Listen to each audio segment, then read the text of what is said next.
Určite dodržiava to, že na našej škole k každému žiakovi by mal byť osobitný prístup. Každý si vyberie prvú kartičku, ktorá nejak odráža vašu aktuálnu náladu, vašu emóciu. Naozaj vie prispôsobiť svoje požiadavky a úlohy tak, aby ten žiak mal čo najlepšie výsledky. Ja som si vybrala takú radostnú rybku, lebo myslím si, že aj toto, čo sa teraz deje, je pre nás nová skúsenosť. Ona je veľmi komunikatívna, energická, spoločenská, takže je všade plno a veľa.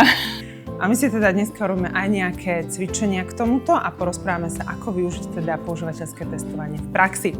Učiteľská profesia sa tak transformuje. Transformuje sa do roli takej možno skôr mentorky.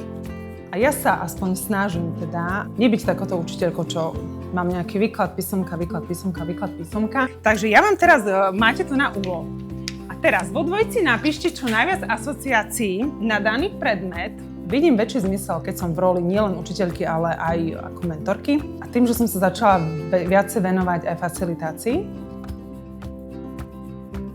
skúsenosti určite máme, hlavne z toho dôvodu, že počas našich prvých 2 ročníkov chodíme do firiem, kde vlastne oni nám zadajú nejakú úlohu a potom naše vypracovanie s nami konzultujú, že čo sme zvládli, čo nám až tak nevyšlo. Práca v médiách a v marketingu veľmi ovplyvnilo moju prácu ako učiteľky, vzhľadom na to, že sa venujem mediálnej výchove a učím žiakov komunikovať.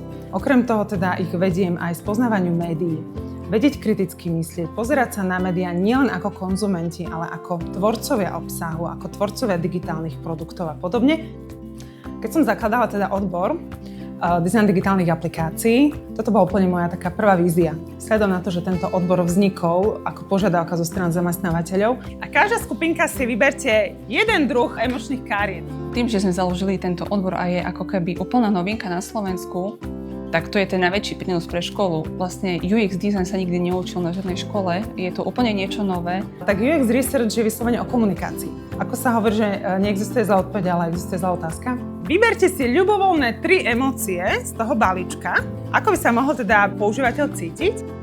Tak určite mi dala nejakým spôsobom smer, ako som už spomínala, že mne osobne naozaj viacej ide práve tá komunikácia, tak vlastne vďaka nej som sa mohla hlásiť vlastne na také masmediálne odbory alebo mohla som ísť marketingovým smerom.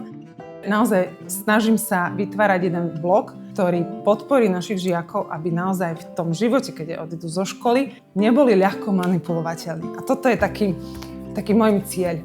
Sme vďační, že vieme si kde uschovať naše doklady. Ľubka by sa mala stať učiteľskou osobnosťou Slovenska, pretože je sama veľká osobnosť a aj preto, že má rôzne odvetvia, ktorým sa venovala v živote a to všetko spája teraz v škole.